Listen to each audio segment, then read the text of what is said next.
ಇದುವರೆಗೂ ಒಂದು 20 ಕೊಯ್ಲಾಗಿದೆ. 20 ಕೊಯ್ಲಾಗಿದೆ. 20 ಕೊಯ್ಲಾಗಿದೆ. ಸರ್ 20 ಕೊಯ್ಲಲ್ಲೂ ನೀವು ಅಂತ ಹೇಳ್ತಿರಲ್ವಾ, 20 ಕೊಯ್ಲಲ್ಲಿ ಈ ರೀತಿ ಇಳುವರಿ ಚೆನ್ನಾಗಿದೆ ಮತ್ತೆ ಕ್ವಾಲಿಟಿನೂ ಅಷ್ಟೇ ಚೆನ್ನಾಗಿದೆ ಅಲ್ವಾ? ಇದಕ್ಕೆ ನೀವು ಫಸ್ಟ್ ಬೆಡ್ ಪ್ರಿಪ್ರೇಷನ್ ಮಾಡಬೇಕಾದ್ರೆ ಏನೇನು ಮಾಡಿದ್ದೀರಾ? ಗಿಡಕ್ಕೆ ಏಜ್ ಆಗಿದೆ, ಮತ್ತು ಎಲೆ ಊದಿದ್ರೆ ನೆಕ್ಸ್ಟ್ ನಮಗೆ ಲಾಕು ಹೊಸ್ತಾ ಬರೋ ಅವಕಾಶಗಳು ಜಾಸ್ತಿ ಇರ್ತದೆ. ನಾವು ಸಣ್ಣ ಗಿಡದಲ್ಲೇ ಬೂದಿ ಬಿಟ್ಬಿಟ್ಟು ಎಲೆ ಊದಿದ್ಬಿಟ್ರೆ ನಿಮ್ಗೆ ಇಳುವರಿನೇ ಬರೋಲ್ಲ. ಹಾಗೇನಾಗುತ್ತೆ, ಲಾಸ್ ಅನ್ನೋದು.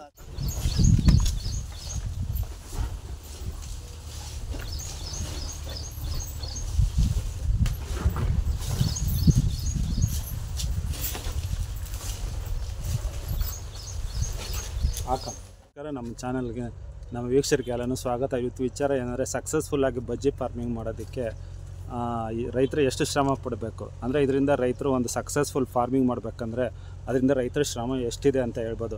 ಈಗ ಸಕ್ಸಸ್ಫುಲ್ ಫಾರ್ಮಿಂಗ್ ಬಜ್ಜಿನಲ್ಲಿ ಏನಕ್ಕೆ ಹೇಳ್ತೀವಿ ಅಂತ ಕಾರಣ ಅಂದರೆ ಇದು ನಿರಂತರವಾಗಿ 7 ತಿಂಗಳವರೆಗೂ ಅವರು 19ರಿಂದ 20ನೇ ಕೊಯ್ಲು ಈಗ ಪ್ರಾರಂಭ ಮಾಡಿದ್ದಾರೆ. ನೀವು ನೋಡ್ಬೋದು 20ನೇ ಕೊಯ್ಲಲ್ಲೂ ಸಹ ಇಳುವರಿ ಎಷ್ಟು ಚೆನ್ನಾಗಿ ಬಂದಿದೆ ಅಂತ ನೀವು ಗಮನಿಸ್ಬೋದು. ಈ ಥರ ಸಕ್ಸಸ್ಫುಲ್ಲಾಗಿ ಫಾರ್ಮಿಂಗ್ ಮಾಡಬೇಕಂದ್ರೆ ಅದು ತುಂಬ ಈಸಿ ಏನೂ ಆಗೋದಿಲ್ಲ. ಸಾಮಾನ್ಯವಾಗಿ ನಿಮಗೆ ಗೊತ್ತಿರುತ್ತೆ, ಒಂದು ಸಕ್ಸಸ್ಫುಲ್ ಫಾರ್ಮಿಂಗ್ ಮಾಡಬೇಕಂದ್ರೆ ಈಗಿನ ಪರಿಸ್ಥಿತಿಗಳಲ್ಲಿ ಮಳೆಗೆ ಬಿಸಿಲಿಗೆ ಎಲ್ಲದಕ್ಕೂ ಸಹ ಇದು ಮಾಡಿಕೊಂಡು ಒಂದು ಬೆಳೆನ ಸಕ್ಸಸ್ಫುಲ್ಲಾಗಿ ಮಾಡಬೇಕಂದ್ರೆ ಅದರಿಂದ ರೈತರ ಶ್ರಮ ಎಷ್ಟಿದೆ ಅಂತ ಗೊತ್ತಾಗ್ಬೋದು ನಿಮಗೆ.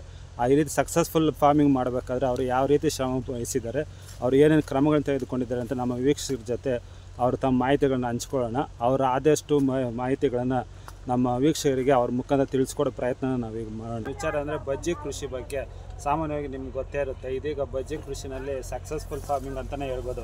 ಕಾರಣ ಏನಂದರೆ ಈಗ 7 ತಿಂಗಳಾಗಿದೆ ನೋಡಿ. ಈಗ 7 ತಿಂಗಳಾಗಿದೆ. 7 ತಿಂಗಳಲ್ಲೂ ನೀವು ನೋಡ್ಬೋದು ಕೊನೆ ಹಂತದಲ್ಲಿ ಅಂದರೆ ನೋಡಿ, ಈಗ ನೆಟ್ ಹೌಸ್ಗೆ ಲಾಸ್ಟಲ್ಲಿದೆ. ಈಗಲೂ ನೋಡಿ ಎಷ್ಟು ಚೆನ್ನಾಗಿದೆ ಕಾಯಿಗಳು, ಫಿನಿಶಿಂಗು ಅಷ್ಟೇ ಚೆನ್ನಾಗಿದೆ ಮತ್ತು ಇಳುವರಿ ಪ್ರಮಾಣವೂ ಅಷ್ಟೇ ಚೆನ್ನಾಗಿದೆ. ಈ ರೀತಿ 7 ತಿಂಗಳ ಯಶಸ್ವಿ ಕೃಷಿ ಮಾಡೋದಕ್ಕೆ ನಮ್ಮ ರೈತರು ಅವರು ಎಷ್ಟು ಕಷ್ಟಪಟ್ಟಿದ್ದಾರೆ ಅಂತ ಹೇಳಿ. ಈಗ ಸಾಮಾನ್ಯವಾಗಿ ಒಂದು ಬೆಳೆ ಮಾಡಬೇಕಂದ್ರೆ ಅಷ್ಟು ಈಸಿಯಾಗಿ ಏನು ಇರೋದಿಲ್ಲ. ಅದರಿಂದ ಅವರ ಅಷ್ಟೇ ಪರಿಶ್ರಮನೂ ಮತ್ತು ಅದರಿಂದ ಅವರು ಅಷ್ಟೇ ಚೆನ್ನಾಗಿ ಬೆಳೆ ಮಾಡೋದಕ್ಕಿಂತ ಅವ್ರ ಶ್ರಮನೂ ಅಷ್ಟೇ ಚೆನ್ನಾಗಿರುತ್ತೆ. ಇದರಲ್ಲಿ ಯಾವ ರೀತಿ ಮಾಡಿದ್ದಾರೆ ಅಂದ್ಬಿಟ್ಟು ನಮ್ಮ ಕೃಷಿಕರ ಜೊತೆ ಅವರು ಈಗ ನಮ್ಮ ಮಾಹಿತಿ ನಮ್ಮ ವೀಕ್ಷಕರಿಗೆ ಹಂಚ್ಕೊಳ್ಳಿ. ಸರ್ ನಮಸ್ಕಾರ. ನಮಸ್ತೆ ಸರ್, ಈಗ ನಿಮ್ಮ ಕೃಷಿಗೆ ಬಂದಿದ್ದೀವಿ, ಈಗ ಬಜ್ಜಿ ಕೃಷಿಗೆ ಅಲ್ವಾ? ಈಗ ನೆಟ್ ಹೌಸ್ ಮಾಡಿದ್ದೀರಾ ಇದನ್ನು? ಸಾಮಾನ್ಯವಾಗಿ ಓಪನ್ ಫೀಲ್ಡಲ್ಲಿ ಬೆಳೀತಾರೆ ಇದನ್ನು, ಓಪನ್ ಫೀಲ್ಡಲ್ಲೂ ಬೆಳೀತಾ ಇರ್ತಾರಲ್ವಾ? ಈಗ ಈ ಬಜ್ಜಿ ಕೃಷಿನಲ್ಲಿ ಇದಕ್ಕೆ ಎಷ್ಟು ತಿಂಗಳಾಗಿದೆ ಮತ್ತು ಇದು ಯಾವ ರೀತಿ ಕೃಷಿ ಮಾಡಿದ್ದೀರಾ? ಸರ್, ಇದು ನಾವು ಡಿಸೆಂಬರಲ್ಲಿ ನಾಟಿ ಮಾಡಿದ್ದು. ಆಲ್ಮೋಸ್ಟ್ ಈಗ ಒಂದು 7 ತಿಂಗಳಾಗಿದೆ. 7 ತಿಂಗಳಾಗಿದೆ. ವಾರಕ್ಕೊಂದು ಕ್ರಾಪ್ ಮಾಡ್ತೀವಿ, ವಾರಕ್ಕೊಂದು ಕೊಯ್ಲು. ಇದುವರೆಗೂ ಒಂದು 20 ಕೊಯ್ಲಾಗಿದೆ. 20 ಕೊಯ್ಲಾಗಿದೆ. ಸರ್, 20 ಕೊಯ್ಲಲ್ಲೂ ನೀವು ಅಂತ ಹೇಳ್ತಿರಲ್ವಾ, 20 ಕೊಯ್ಲಲ್ಲಿ ಈ ರೀತಿ ಇಳುವರಿ ಚೆನ್ನಾಗಿದೆ ಮತ್ತು ಕ್ವಾಲಿಟಿನೂ ಅಷ್ಟೇ ಚೆನ್ನಾಗಿದೆ ಅಲ್ವಾ? ಇದಕ್ಕೆ ನೀವು ಫಸ್ಟ್ ಬೆಡ್ ಪ್ರಿಪ್ರೇಷನ್ ಮಾಡಬೇಕಾದ್ರೆ ಏನೇನು ಮಾಡಿದ್ದೀರಾ? ಸರ್, ಇದು ನಾನು ಹೊಸ್ದಾಗೆ ಮಾಡಿದೆ. ಇದಕ್ಕೆ ಒಂದು 4 ಲೋಡ್ ನಾಟಿ ಗೊಬ್ಬರ ಹೊಡ್ತಿದ್ದೀನಿ, ಲಾರಿ ಲೋಡು. ಆಮೇಲೆ ನಾನು ಇದು ಕೋಳಿ ಗೊಬ್ಬರ ಏನು ಹಾಕಿಲ್ಲ ಈ ಸರಿ. ಬರೀ ನಾಟಿ ಗೊಬ್ಬರ ಮಾಡಿ ಹಿಂಡಿ ಮತ್ತು DAP ಎಲ್ಲ ಥರ ಏನಿದೆ ಅದು ನ್ಯೂಟ್ರಿಯನ್ಸ್ ಐಟಮ್ ಎಲ್ಲ ಹಾಕಿದ್ದೀನಿ. ಎಲ್ಲ ಹಾಕಿ ನಾಟಿ ಮಾಡಿದ್ವಿ. ಸರ್, ಆಮೇಲೆ ಇದು ಇಷ್ಟು ಚೆನ್ನಾಗಿ ವೆರೈಟಿ ಬರೋದಕ್ಕೆ ಮತ್ತು ನಮ್ಮ ವೀಕ್ಷಕರು ಸಾಮಾನ್ಯವಾಗಿ ಕೇಳ್ತಾರೆ, ಈ ವೆರೈಟಿ ಹೆಸರು ಏನು ಅಂತೇಳಿ ಸ್ವಲ್ಪ ಪ್ರಾರಂಭ ಹೇಳ್ಬಿಡಿ. ಸರ್, ಇದು ಹೆಸರು ವೀನಸ್ ಅಂತ. ವೀನಸ್ದು ಮತ್ತು ಈ ಅಕೋನಿ ಅಂತ ಹಾಕ್ತಾರಲ್ವಾ ಅದು? ಸರ್, ಎಕೋನಿ ಈ ಒಂದು 2-3 ವರ್ಷದಿಂದ ಇದೆ. ಎಕೋನಿಗೆ ವ್ಯಾಲಿ ಇತ್ತು. ಈಗ ಎಕೋನಿಗೆ ಸ್ವಲ್ಪ ಡಿಮ್ಯಾಂಡ್ ಕಡಿಮೆ. ಈಗ ಏನಿದೆ ಈ ವೀನಸ್ ಮೇಲೆ ಎಲ್ಲನೂ ಇದ್ದಾಗ ನಾಟಿ ಬಜ್ಜಿ ಅಂತ ಇದನ್ನು ನಾಟಿ ಅಂತ ಕರೀತಾರೆ. ಅದರಿಂದ ಇದು ಸ್ವಲ್ಪ ಕೇರಳ ಮೂವಿಂಗ್ ಜಾಸ್ತಿ ಇದೆ, ಕೇರಳ ಮತ್ತು ಮಂಗಳೂರು. ಅದರಿಂದ ಜಾಸ್ತಿ ಇದನ್ನೇ ಕೇಳ್ತಾರೆ ಮಾರ್ಕೆಟಲ್ಲಿ. ಅದಕ್ಕಾಗಿ ನಾವು ಯಾವುದಕ್ಕೆ ಬೇಡಿಕೆ ಇದೆ ಅದನ್ನೇ ಬೆಳಿಬೇಕು. ಅದಕ್ಕೆ ಬಜ್ಜಿ ನಾಟಿ ಇವಾಗ ಸಾಮಾನ್ಯ APMC ಮಾರ್ಕೆಟ್ ಲಿಸ್ಟ್ ನೋಡಿ, ಬಜ್ಜಿ ಹಾಕೋನೆ ಬಜ್ಜಿ ನಾಟಿ ಅಂತ ಇರುತ್ತೆ. ಅದಕ್ಕೆ ಇದಕ್ಕೆ 15ರಿಂದ 20 ರೂಪಾಯಿ ಡಿಫ್ರೆನ್ಸ್ ಇರುತ್ತೆ. ಬಜ್ಜಿ ನಾಟಿ ಇದೆ. ನಾಟಿ ಅಂದರೆ ಇದೆ. ಇದಕ್ಕೆ ಮುಂಚೆ ನಾಟಿ ಅಂತ ಬರ್ತಾ ಇತ್ತು, ಬಟ್ ಅದು ಸಕ್ಸಸ್ ಆಗಲಿಲ್ಲ. ಅದೇ ರೇಟ್ ಚೆನ್ನಾಗಿ ಮಾಡ್ತಾ ಇತ್ತು. ಅದು ಇದೇ ಥರನೇ ಕಾಯಿ ಬರ್ತಾ ಇತ್ತು. ಅದೇ ಈ ಥರ ಲಾಂಗ್ ಕ್ರಾಪ್ ಬರ್ತಾ ಇರಲಿಲ್ಲ. ಅದು 1 ತಿಂಗಳು 2 ತಿಂಗಳಲ್ಲಿ ಸ್ಟಾಪ್ ಆಗ್ತಾ ಇತ್ತು. ಈಗೇನಾಗಿದೆ ಅಂದರೆ ಇದು ವೀನಸ್ ಅಂತ ಬಂದಮೇಲೆ ತುಂಬಾ ಕಾಯಿ ಇಳುವರಿನೂ ಚೆನ್ನಾಗಿ ಬರುತ್ತೆ, ಲಾಂಗ್ ಬರುತ್ತೆ, ಬೆಳಿಬೋದು ಆರಾಮಾಗಿ. ರೈತರಿಗೆಲ್ಲನೂ ಒಳ್ಳೆ ಅನುಕೂಲನೇ. ಮತ್ತು ಇದನ್ನು ಎಷ್ಟು ತಿಂಗಳವರೆಗೂ ಕಾಪಾಡ್ತೀವಿ? ಸರಿ, ನಾನು ಇದನ್ನು ಆಲ್ಮೋಸ್ಟ್ ಇನ್ನೂ ಒಂದು 3 ಮಂತ್ ಮಾಡ್ಕೊಳ್ಳೋಣ ಅಂತಿದ್ದೀವಿ. ಅದು ಬೆಳೆ ಇರೋವರೆಗೂ ಮಾಡ್ಕೊತೀವಿ. ಇದುವರೆಗೂ ನಮ್ಮಲ್ಲಿ ಒಂದು ಗಿಡ ಇಲ್ಲೂ ಸಾಯೋದು ಇದು ಏನೂ ಇಲ್ಲ, ಚೆನ್ನಾಗಿದೆ. ಈಗ ಸ್ವಲ್ಪ ಮೊನ್ನೆ ಮಳೆ ಬಿದ್ದಬೇಕಾದ್ರೆ ಸ್ವಲ್ಪ ಬೂದಿ ಸ್ಟಾರ್ಟ್ ಆಗಿದೆ ನೋಡಿ. ಇದಕ್ಕೆ ನಾವು ಸ್ಪ್ರೇ ಮಾಡ್ಕೊಬೇಕು. ಈ ಟೈಮ್ ನೆಕ್ಸ್ಟ್ ಈಗ ಮಾಡ್ಕೊತೀವಿ, ಏನು ತೊಂದರೆ ಏನಿಲ್ಲ. ನನಗೆ ಎಲೆ ಸ್ವಲ್ಪ ಉದುರ್ಲಿ ಅಂತ ನಾನು ವೆಯ್ಟ್ ಮಾಡ್ತಿರೋದು. ಬೂದಿ ಕಂಟ್ರೋಲ್ ಮಾಡ್ಕೊಂಡು ಒಂದೇ ಗಂಟೆಗೆ ಆಗುತ್ತೆ. ಬಟ್ ಎಲೆ ಸ್ವಲ್ಪ ಉದುರ್ಲಿ ಅಂತ ನಾವು ವೆಯ್ಟ್ ಮಾಡ್ತಾ ಇರುತ್ತೆ.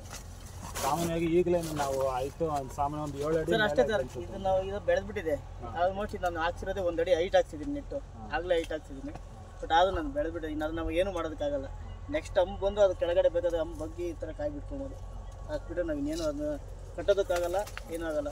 ಮತ್ತು 7 ತಿಂಗಳಲ್ಲಿ ನೀವು ಇದುವರೆಗೆ 20 ಕೊಯ್ಲು ಹಾರ್ವೆಸ್ಟ್ ಮಾಡಿದ್ರಿ ಅಂದ್ರಲ್ಲ, ಇದುವರೆಗೆ ಅಂದಾಜು ಎಷ್ಟು ಟನ್ವರೆಗೆ ನೀವು ಹಾರ್ವೆಸ್ಟ್? ಒಂದು ಕೊಯ್ಲಿಗೆ ಇಲ್ಲ ಅಂದ್ರೂ ಒಂದು 2.5 3 ಟನ್ನು ಮಿನಿಮಮ್ಮು. ಒಂದು 4 5 ಟನ್ವರೆಗೂ ಕಾಯಿ ಕೊಯ್ದಿದೆ ಒಂದು ಕೊಯ್ಲಲ್ಲಿ. ಒಂದೊಂದು ಕೊಯ್ಲಲ್ಲಿ 1.5 2 ಟನ್ನು ಸಿಕ್ಕಿದೆ. ಆದರೆ ಸ್ವಲ್ಪ ಟೆಂಪ್ರೇಚರ್ ಹೆವಿ ಐತಲ್ವಾ, ಆಗ ಸ್ವಲ್ಪ ಕಾಯಿ ಇಳುವರಿ ಸ್ವಲ್ಪ ಕಡಿಮೆನೆ. ಬಟ್ ಮೊನ್ನೆ ಸ್ವಲ್ಪ ಮಳೆ ಎಲ್ಲ ಚೆನ್ನಾಗಿ ಆದಮೇಲೆ ನನ್ನ ಗಿಡ ಕಿತ್ತಾಗಬೇಕು. ಈ ಸ್ಟೇಜಿಗಿತ್ತು ಗಿಡ. ಈ ಸ್ಟೇಜಿದಾಗ ಎಲ್ಲ ಒಂಥರ ಸುಳಿ ನೋಡಿ ಈ ಥರ ಆಗ್ಬಿಟ್ಟಿತ್ತು, ಬರ್ನ್ ಆಗ್ಬಿಟ್ಟಿತ್ತು ಬಿಸಿಗೆ.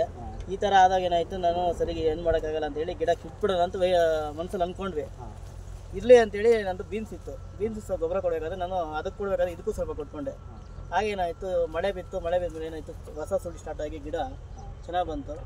ನನ್ನ ಗಿಡ ಕಿತ್ತಾಕಬೇಕು ಅಂದಮೇಲೆ 5 ರಿಂದ 6 ಲಕ್ಷ ರೂಪಾಯಿ ನನಗೆ ಇನ್ಕಮ್ ಇದೆ, ಈಗ ಪ್ರಾಫಿಟ್ ಆಗಿದೆ. ಹೆಚ್ಚು ಕಡಿಮೆ 30 ಟನ್ ಮೇಲೆ. ಹೌದು. ಇದುವರೆಗೂ ನಾನೊಂದು 40 ಟನ್ವರೆಗೂ ಕಾಯ್ಕಿದ್ದೀನಿ. ಅಂದರೆ ಇದು ಎಷ್ಟು ಪ್ರದೇಶದಲ್ಲಿ ನಾಟಿ ಮಾಡಿರೋದು? ಇದು 1 ಎಕರೆ. 1 ಎಕರೆ ಮೇಲೆ ನೀವು ಸಾಲಿಂದ ಸಾಲಿಗೆ ಅಂತರ ಎಷ್ಟು ಕೊಟ್ಟಿದೆ ಸರ್? 5 ಅಡಿನ? 4 ಮುಕ್ಕಾಲು ಕೊಟ್ಟಿದ್ದೀವಿ. 4 ಮುಕ್ಕಾಲು ಅಡಿಗೆ ಸಾಲಿಂದ ಸಾಲಿಗೆ. ಗಿಡದಿಂದ ಗಿಡಕ್ಕೆ 1.5. 2 ಅಡಿಗೆ ಮಾಡಬೇಕು. ಬಟ್ ನಾವು 2 ಅಡಿಗೆ ಅಂದರೆ ಒಂದು ಸಸಿ ಏನಾದರೂ ಹೋಯ್ತಂದ್ರೆ ಬೈ ಚಾನ್ಸ್ ಗ್ಯಾಪ್ ಡಿಸ್ಟೆನ್ಸ್ ಜಾಸ್ತಿ ಆಗ್ಬಿಡುತ್ತೆ ಅಂತೇಳಿ ನಾವು 1.5 ಮಾಡಿದ್ವಿ. ಸಾಮಾನ್ಯವಾಗಿ ಕೊಡೋ ಅಂತರ ಅಷ್ಟೇನಾ ಅಥವಾ 1.5 ಇಂದ 2 ಕೊಟ್ಟರೆ ಸಾಕು ಸರ್. ನೀವು ನೋಡ್ಬೋದು 7 ತಿಂಗಳ ನಂತರನೂ ಕಾಯಿ ಕ್ವಾಲಿಟಿ ಮತ್ತು ಶೈನಿಂಗ್ ಯಾವ ರೀತಿ ಇದೆ ಅಂತ. ಈಗ ಪ್ರಾರಂಭದಲ್ಲೇನೆ ಟ್ರಿಪ್ಸು ಮೈಟ್ಸು ಕಾಟ ಜಾಸ್ತಿ ಆಗ್ಬಿಡ್ತಾ ಸುಮಾರು ಜನ ಕ್ವಾಲಿಟಿ ಕಾಯಿ ಇರೋದಿಲ್ಲ. 7 ತಿಂಗಳ ನಂತರ ಈ ಥರ ಬೆಳೆ ಇದೆ ಅಂತ ಹೇಳಿದ್ರೆ ಇದು ಸಕ್ಸಸ್ಫುಲ್ ಫಾರ್ಮಿಂಗ್ ಅಂತಲೇ ಹೇಳ್ಬೋದು. ಯಾಕಂದರೆ ಇದೆಲ್ಲನೂ ಬೇಸಿಗೆನಲ್ಲಿ ಫುಲ್ಲು ಟೆಂಪ್ರೇಚರ್ ಜಾಸ್ತಿ ಆಗುತ್ತೆ. ಆಗ ನೀವು ಔಷಧಿಗಳನ್ನ ಕಂಟ್ರೋಲ್ ಮಾಡ್ಕೊಳ್ಳೋದಕ್ಕೆ ಯಾವ ಔಷಧಿಗಳು ಯಾವ ಇದಕ್ಕೆ ಜಾಸ್ತಿ ತಲೆ ಕೆಡಿಸ್ಕೊಳ್ಳೋ ಏನು ಸ್ಪ್ರೇ ಮಾಡ್ತಾ ಇಲ್ಲ. ನಾವು ಒಂದು 4 ಥರ ಔಷಧಿ ನಾವು ಒಂದು ಲಿಸ್ಟ್ ಮಾಡ್ಕೊಂಡಿದ್ದೀವಿ. ನಾವು 4 ಥರ ಔಷಧಿ ಸ್ಪ್ರೇ ಮಾಡಿ ವಾರಕ್ಕೆ ಒಂದ್ಸರಿ ಸ್ಪ್ರೇ ಮಾಡೋದು. ನಾನು 4 ಥರ ಮಾಡಬೇಕಂದ್ರೆ ಒಂದು ತಿಂಗಳಾಗುತ್ತೆ. 4 ಥರದ್ದು ಮುಗಿಸ್ಕೊಂಡ್ಬರ್ಬೇಕಾದ್ರೆ ವಾರಕ್ಕೊಮ್ಮೆ. ಮತ್ತೆ ಅದು ಮುಗೀತಾ ನೆಕ್ಸ್ಟ್ ನಾನು ಯಾವ್ದು ಮಾಡಿದ್ದೆ ಮತ್ತೆ ಅದನ್ನ ಕಂಟಿನ್ಯೂ ಮಾಡ್ತೀನಿ. ನಾನು ಹೊಸದಾಗಿ ಏನು ಅದಕ್ಕೆ ಪ್ರಯೋಗ ಏನು ಮಾಡೋಕ್ಕೆ ಹೋಗಲಿಲ್ಲ. ನನಗೆ ಅದರಲ್ಲಿ ಸಕ್ಸಸ್ ಕಂಡಿದೆ, ಸಕ್ಸಸ್ ಅದನ್ನೇ ನಾನು ಕಂಟಿನ್ಯೂ ಮಾಡ್ತಾ ಇದ್ದೀನಿ. ಅದನ್ನೇ ಮಾಡ್ತಾ. ಹೌದು. ಸಾಮಾನ್ಯವಾಗಿ ಔಷಧಿ ಅಂಗಡಿಗಳವ್ರ ಹತ್ರ ಹೋದ್ರೆ ಅವರು ಕೊಡ್ತಾರೆ, ಚೇಂಜ್ ಮಾಡಿ ಕೊಡ್ತಾರೆ. ಬಟ್ ನಾವು ಯೂಸ್ ಮಾಡಿ ನೋಡ್ತೀವಿ, ಅದು ಒಂದ್ಸರಿ ಚೆಕ್ ಮಾಡ್ತೀವಿ. ಬಟ್ ಅದು ನಮ್ಗೆ ಸಕ್ಸಸ್ ಕಂಡಿಲ್ಲ ಅಂದರೆ ನಮಗೆ ಏನು ಅನ್ಸುತ್ತೆ ಮನಸ್ಸಿಗೆ ನಾವು ಅದನ್ನೇ ಮಾಡೋದು. ನಿಮ್ಮ ಪ್ರಕಾರ ರೈತರ ಅನುಭವನೇ ದೊಡ್ಡದು ಅಂತ ಹೇಳ್ಬೋದು. ಹೌದು. ನಿಮ್ಗೆ ಯಾವ್ದ್ರಲ್ಲಿ ಸಕ್ಸಸ್ ಆಗಬೇಕಾಗಿದೆ ಅದನ್ನೇ ನೀವು ಇಟ್ಕೊಳ್ಳೋದು. ಹೌದು. ಸುಮ್ಮನೆ ಹೊಸದಾಗಿ ನಾವು ಇನ್ವೆನ್ಷನ್ ಮಾಡ್ಕೊಂತ ಹೋದ್ರೆ ಆಗ ಏನಾಗ್ತದೆ, ಅವ್ರು ಕೊಟ್ಟು ತಗೊಂಬರ್ತೀವಿ. ಅವ್ರು ಹಾಕಿದ ಬಿಲ್ ನಾವು ಅವ್ರು ಕೇಳಿದಷ್ಟು ನಾವು ದುಡ್ಡು ಕೊಡಬೇಕು. ಆಗ ಏನಾಗುತ್ತೆ, ಅವರು 5,000 ರೂಪಾಯಿ ಆಗುತ್ತೆ, 10,000 ರೂಪಾಯಿ ಮೆಟಲ್ ಕೊಟ್ಟು ನಾವು ತಗೊಂಬಂದು ಸ್ಪ್ರೇ ಮಾಡ್ತೀವಿ. ಬಟ್ ಅದಲ್ಲಿ ಸಕ್ಸಸ್ ಕಂಡಿಲ್ಲ ಅಂದರೆ ಆಗೇನಾಗುತ್ತೆ, ಅಕಸ್ಮಾತ್ ನಮಗೆ 1 ಕೋಟ ಔಷಧಿನಲ್ಲಿ ಕಂಟ್ರೋಲ್ ಬಂದಿಲ್ಲ ಅಂದರೆ ತೋಟದಲ್ಲಿ ಬೆಳೆನೇ ನಷ್ಟ ಆಗ್ಬಿಡುತ್ತೆ. ಹೌದು. ಇದನ್ನ ರೈತರು ಗಮನಿಸ್ಕೋಬೇಕು. ಅವರ ಅನುಭವನೇ ಇಲ್ಲಿ ಮುಖ್ಯ ಅಂತ ಹೇಳ್ಬೋದು. ರೈತರ ಅನುಭವನೇ ಮುಖ್ಯ. ನಾವು 1 ಬೆಳೆ 2 ಬೆಳೆ ಬೆಳೆದೆ ಸರ್, ಅದಲ್ಲಿ ಏನು ಮಾಡಬೇಕು, ಅದ್ರಲ್ಲಿ ಏನು ರೋಗ ಬರುತ್ತೆ, ಏನಿದೆ ಅದೆಲ್ಲ ನಮಗೆ ಚೆನ್ನಾಗಿ ಅರ್ಥ ಆಗ್ಬಿಡುತ್ತೆ. ಇದಕ್ಕೆ ಈ ಥರ ಔಷಧಿ ಕೊಟ್ಟರೆ, ಈ ಥರ ಗೊಬ್ಬರ ಕೊಟ್ಟರೆ ಕಾಯಿ ಈ ಥರ ಬರುತ್ತೆ. ಮೇನ್ ಒಂದು ಟ್ರಿಪ್ಸ್ ಒಂದು ಕಾಪಾಡ್ಕೊಂಡ್ಬಿಟ್ರೆ ಟ್ರಿಪ್ಸ್, ಅದು ಬಿಟ್ಟರೆ ಬೇರೆ ಏನು ಪ್ರಾಬ್ಲಮ್ ಬರಲ್ಲ. ಸರ್ ಟ್ರಿಪ್ಸ್ಗೆ ಮೇನ್ ಔಷಧಿ ಅಂದರೆ ಯಾವುದು ಸ್ಪ್ರೇ ಮಾಡ್ಬೋದು ಸರ್? ನಾನು ಇದುವರೆಗೂ ಟ್ರಿಪ್ಸ್ಗೆ ಎಕ್ಸ್ಪೋನಸ್ಸು, ಇಂಟ್ರಬೇಡು, ನೀಮು ಅದು ಜಾಸ್ತಿ ಇದೆ ಅಂದರೆ ಕ್ಯಾಪ್ ಗಾಡಿ ಸಾಕೊಂತೀವಿ. ಅದು ಬಿಟ್ಟರೆ ನೆಕ್ಸ್ಟು ರೆಡ್ ಮೇಟ್ಸ್ ಅಂತ ಬರುತ್ತೆ. ರೆಡ್ ಮೇಟ್ಸ್ಗಾದರೆ ಇದು ಸಿಮೋಡಿಸು ಮತ್ತು ರೋಲೆಕ್ಸ್ ಹಾಕೊಂತೀವಿ. ಸಿಮೋಡಿಸ್ ಅಂದರೆ 360. 360. ಬೂದಿ ರೋಗಕ್ಕೆ ಯಾವ್ದು? ಬೂದಿ ರೋಗಕ್ಕೆ ನೇಟಿವ್ ಆಗಲಿ ಇಲ್ಲಾಂದರೆ ಎರ್ಗಾನ್ ಆಗಲಿ ಅದರಲ್ಲಿ ಏನು ಇಲ್ಲ. ಬೂದಿ ರೋಗನ ಕಂಟ್ರೋಲ್ ಮಾಡ್ಕೊಬೋದು. ಏನು ದೊಡ್ಡ ಇದೇನೂ ಇಲ್ಲ. ಕೆಲವರು ಏನು ಮಾಡ್ತಾರೆ ಅಂದರೆ ಬಿಟ್ಬಿಡ್ತಾರೆ, ಲಾಸ್ಟ್ ಸುಳಿವರೆಗೂ ಬಿಟ್ಬಿಡ್ತಾರೆ, ಎಲೆ ಉದ್ರೋವರೆಗೂ ವೆಯ್ಟ್ ಮಾಡ್ತಾರೆ. ಹಾಗೇನಾಗುತ್ತೆ, ಅದು ಓವರ್ ಆಗ್ಬಿಡುತ್ತೆ. ಈ ಥರ ಇದಾದಾಗ ಬೂದಿ ಬಂದರೂ ಎಲೆ ಉದುರ್ದು ಸಮಸ್ಯೆ ಇಲ್ಲ. ಯಾಕಂದರೆ ಗಿಡಕ್ಕೆ ಏಜ್ ಆಗಿದೆ. ಮತ್ತು ಎಲೆ ಉದಿದ್ರೆ ನೆಕ್ಸ್ಟ್ ನಮಗೆ ಲಾಕು ಹೊಸ್ತಾ ಬರೋ ಅವಕಾಶಗಳು ಜಾಸ್ತಿ ಇರ್ತದೆ. ನಾವು ಸಣ್ಣ ಗಿಡದಲ್ಲೇ ಬೂದಿ ಬಿಟ್ಬಿಟ್ಟು ಎಲೆ ಉದಿದ್ಬಿಟ್ರೆ ನಿಮ್ಗೆ ಇಳುವರಿನೇ ಬರೋಲ್ಲ. ಹಾಗೇನಾಗುತ್ತೆ, ಲಾಸ್ ಅನ್ನೋದು ಹಾಕೊಂಡು. ಸಾಮಾನ್ಯವಾಗಿ ನಿಮ್ಮ ನಿರೀಕ್ಷೆ ಪ್ರಕಾರ ಇನ್ನೂ ಎಷ್ಟು ಟನ್ವರೆಗೂ ಕಾಯಿ ನಿರೀಕ್ಷೆ ಮಾಡ್ಬೋದು? ನಾವು ಇನ್ನೂ ಒಂದು 10 ರಿಂದ 15 ಟನ್ 20 ಟನ್ವರೆಗೂ ನಿರೀಕ್ಷೆ ಮಾಡಿದ್ದೀವಿ. ಇನ್ನೂ ನೆಕ್ಸ್ಟ್ ಇದೆಯಲ್ಲ, ನೋಡ್ತಾ ಇದ್ದಲ್ಲ ಈಗ ನೋಡಿ. ಈಗ ಇದು ನಾನು ಆಲ್ರೆಡಿ ಈಗ ಅಲ್ಲಿ ನೋಡಿದ್ರಲ್ಲ, ಅದು ಇನ್ನೂ ಕಾಯಿ ತೆಗೆದಿಲ್ಲ, ಕೀಳ್ತಾ ಇದ್ದಾರೆ. ಈಗ ಇದು ನೆನೆ ಕಾಯಿ ಕಿತ್ತಿದ್ದಾರೆ. ಇನ್ನೂ ಇದರಲ್ಲಿ ಪಿಂದೆ ನೋಡಿ ಇಷ್ಟಿದೆ.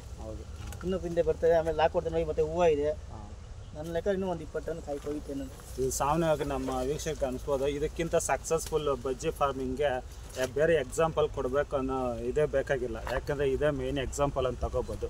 ನಮ್ಮ ಕೃಷಿಕರು ಯಾವ ರೀತಿ ಬಜ್ಜಿ ಫಾರ್ಮಿಂಗಲ್ಲಿ ಮಾಡಿದ್ದಾರೆ ಮತ್ತು ಯಶಸ್ವಿಯಾಗಿ ಕೃಷಿ ಮಾಡಿದ್ದಾರೆ ಅಂತ ನಮ್ಮ ವೀಕ್ಷಕರ ಜೊತೆ ಹಂಚ್ಕೊಂಡಿದ್ದಾರೆ. ಅವರಿಗೆ ನಮ್ಮ ಚಾನಲ್ ಕಡೆಯಿಂದ ಅವರ ನಿರೀಕ್ಷೆಗೆ ತಕ್ಕಂತೆ ಇಳುವರಿ ಬರಲಿ, ಹಾಗೂ ಅವ್ರಿಗೆ ಇದರಲ್ಲಿ ಇನ್ನಷ್ಟು ಸಕ್ಸಸ್ ಸಿಗಲಿ ಅಂತ ನಮ್ಮ ವೀಕ್ಷಕರ ಕಡೆಯಿಂದ ಅವರಿಗೆ ಹಾರೈಸೋದು. ನಮಸ್ಕಾರ.